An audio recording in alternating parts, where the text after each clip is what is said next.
بسم اللہ الرحمن الرحیم. مجھے بہت افسوس ہے اس بات کا کہ بلوچستان کے جو پاکستان کا مستقبل ہے، یہ بچے جو ہیں، اسٹوڈنٹس جو ہیں، بلوچستان کے مرج ڈسٹرکٹ ایکس فاٹا جو ہے اس کے بچے، ڈی جی خان کے بچے اور راجن پور کے بچے 12 دن سے سڑکوں پہ رل رہے ہیں، اور کسی کو اتنی توفیق نہیں ہوئی کہ ان بچوں کو آ کے پوچھے کہ ان کا مسئلہ کیا ہے.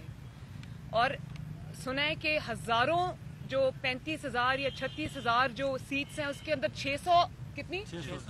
600 سیٹس ہیں ان کی، وہ بھی ان سے واپس لے لی ہیں اور وہ کوٹا بھی ختم کر دیا ہے. تو یہ بہت بری بات ہے، اور میں یہ سمجھتی ہوں کہ انہوں نے کہا کہ پنجاب بڑا بھائی ہے. میں یہ سمجھتی ہوں کہ بلوچستان بڑا بھائی ہے اور پنجاب کو بڑا بن کے دکھانا چاہیے. ان بچوں کی جو کتنا اس پہ کوئی خرچہ آ جاتا ہے، کوئی بہت بڑا خرچہ تو نہیں ہے. ان بچوں کی کوٹا کو بھی بحال کیا جانا چاہیے، ان کی سیٹس کو بھی بحال کیا جانا چاہیے، ان کی اسکالرشپس کو بھی بحال کیا جانا چاہیے.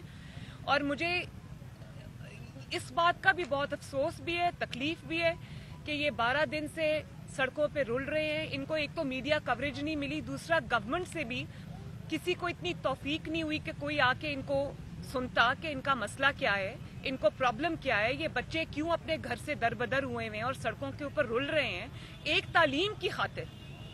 آپ کہتے ہیں کہ پاکستان میں تعلیم عام ہونی چاہیے، اور وہ بچے اپنی تعلیم کا حق مانگ رہے ہیں اور آپ ان کے ساتھ اس طرح کر رہے ہیں.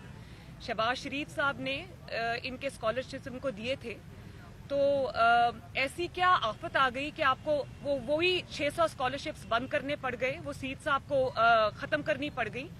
یہ تو بہت میں سمجھتی ہوں کہ یہ کرمنل ہے، اور اس سے زیادہ کرمنل یہ ہے کہ یہ بچے سڑکوں پہ رول رہے ہیں. یہ دیکھو زمین پہ بیٹھے ہوئے ہیں، ان کی کوئی بات سننے والا نہیں ہے، کسی نے آ کے ان کے مطالبات پہ کان نہیں دھرا. یہ تو بہت افسوس کی اور شرم کی بات ہے.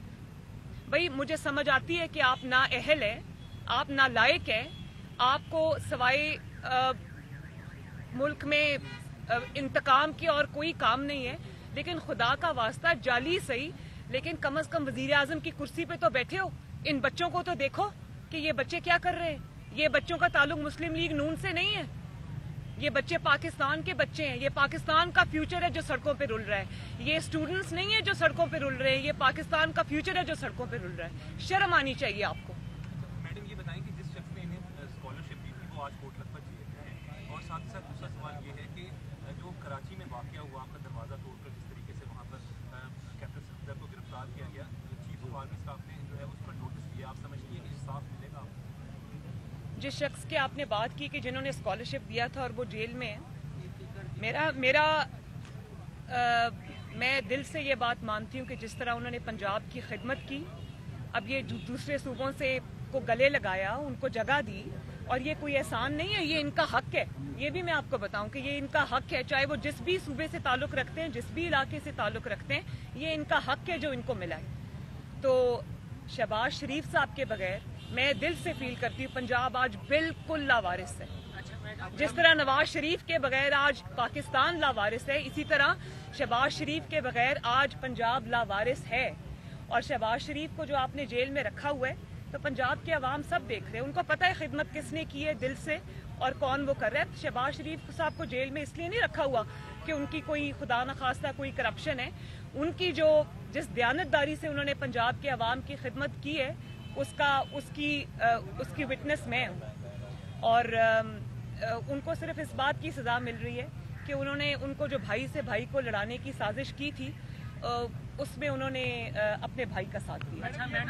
نواز شریف پر نئے کیس بھی بنا دیے گئے ہیں نیب کی جانب سے، اور آپ سمجھتی ہیں کہ کیا بھائی جتنے کیس بنانے ہیں بنا دو، جتنے کیس بن چکے اس سے زیادہ کیس تو نہیں بن چکے. اب جتنے کیس بنائیں گے یہ کالک اپنے ہی منہ پہ ملیں گے. اچھا نواز شریف صاحب نے گجرانوالہ جلسے میں 11 بار جنرل باجوہ اور عسکری قیادت کا ذکر کیا. اس کے بعد جو مخالفین ہیں وہ یہ کہتے ہیں کہ جب اسی کا معاملہ آیا تو مسلم لیگ نون جو ہے وہ لیٹ گئی. انہیں یہ تھا کہ جنرل باجوہ عدلیہ پر اثر انداز ہوں گے، اس لیے اسی کے معاملے پر. اور ان دنوں کچھ خبریں یہ بھی تھیں کہ جو لیگی قیادت پاکستان میں موجود ہے، جن میں خواجہ آصف تھے، آپ کی کچھ تل کلامی بھی ہوئی تھی.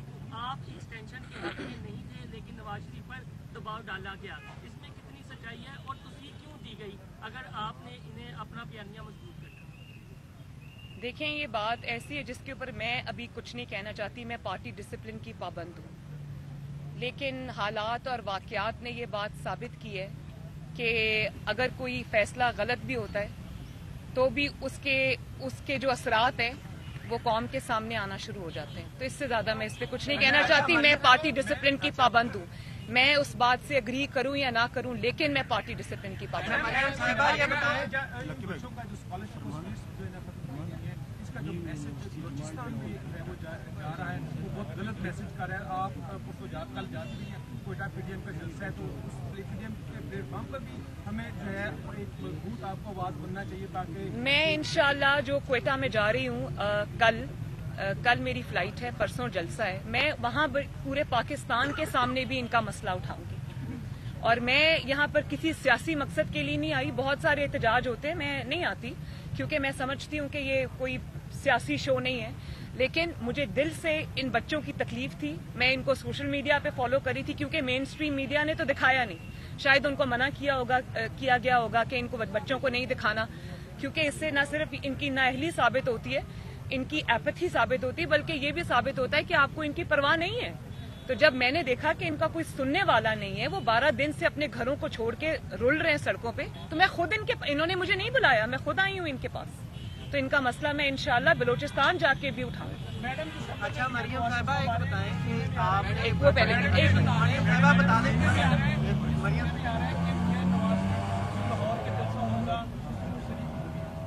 उसमें अल्लाह करे इंशाल्लाह ऐसा ही हो, अल्लाह ताला करे ऐसा ही हो। ये बता दें कि आपने एक लेकिन मियाँ साहब यहाँ ना होकर भी सबसे ज्यादा यहाँ मौजूद हैं, और आपको मुखालिफिन के घबराने से पता चल गया है कि मियाँ साहब पाकिस्तान में ना होकर भी पाकिस्तान में हर जगह पे मौजूद है, बल्कि मुखालिफों के सरों पे सवार है। अच्छा मरियम साहिबा, ये बता दें कि आप अच्छी रवायत है कि आप पोजीशन में होके आए, आप एहतजाज में, उम्मीद है कि आप इक़्तिदार में आके भी ये रवायत बरकरार रखेंगे, क्योंकि अमूमन ऐसा ही होता है कि इक़्तिदार में आके भूल जाते हैं, कंटेनर पे भी बैठते हैं, फिर भूल जाते हैं कि लोगों के मसाइल। ये बात ना भूलें कि इनको स्कॉलरशिप्स अल्लाह के फजलो करम से शहबाज शरीफ और नवाज शरीफ ने दिया। मैडम ये बता दें कि वज़ीर आज़म साहब ने ये कहा था कि वज़ीर आज़म हाउस को भी यूनिवर्सिटी बनाएंगे, लेकिन अब फाटा में भी यूनिवर्सिटी बनाई जाएगी, वो कुछ नहीं बना। क्या वज़ीर आज़म साहब बच्चों को निकाल रहे हैं यूनिवर्सिटियों से, इस पर क्या कहेंगे?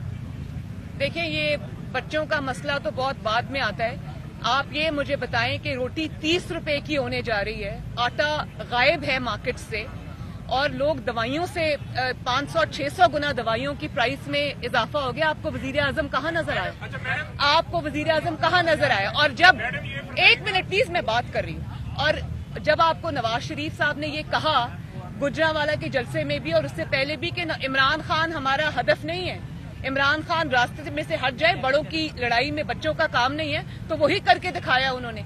अब ये मुझे बताओ, कराची में जो हमला हुआ मेरे ऊपर और कराची में जो स्टेट अबव स्टेट सामने आई, उसमें कहाँ है इमरान खान? उन्होंने ये बता दिया है कि मैं ना किसी गिनती में हूँ, ना मैं किसी चीज में रेलेवेंट हूँ। ये 2, 3, 4 बड़े बड़े लोगों की लड़ाई, उसमें इमरान खान कहीं भी नहीं है भाई। ना वो इन बच्चों के साथ है, ना वो गरीब के जो चूल्हे बुझ गए हैं वहां है। और दवाइयां आप देखो, हर घर में डायबिटीज का मरीज है, हर घर में शुगर का मरीज है, इंसुलिन कितनी महंगी हो गई है, दवाइयां कितनी महंगी हो गई, लोगों का मरना भी मुश्किल हो गया। अब रोटी 30 रुपए की होने जा रही है, आटा चीनी इतनी महंगी होगी। इस गवर्नमेंट का कोई, चलो जाली सही, नालायक सही, लेकिन कोई दिल में दर्द होता है, कोई एहसास होता है आवाम का। आप जवाब दो इन लोगों को। इतनी क्रिमिनल एपैथी अच्छी बात नहीं है। मुझे तो समझ नहीं आती कि ये इन्होंने अल्लाह ताला को जवाब नहीं देना। और 2 साल में इनका जो हाल हो गया है, वो इसलिए इनकी नालायकी और नाअहली की वजह से नहीं हुआ, इन जो ऑपोजिशन की वजह से नहीं हुआ, या अवाम की बददुआओं की वजह से हुआ है, इन जैसे स्टूडेंट्स की बददुआओं की वजह से हुआ है। पीडीएम की जितनी भी क़यादत है, वो अपनी तकारीर में, अपने किताबात में जनरल आसिम की बाजवा का जिक्र करती है, सीधे मांगते हैं। अभी तक पीडीएम अदालत में क्यों नहीं गई? क्या आप अदालत में जाने से घबरा रहे हैं, या आप 3 माह के अंदर किसी रिलीफ के मुझे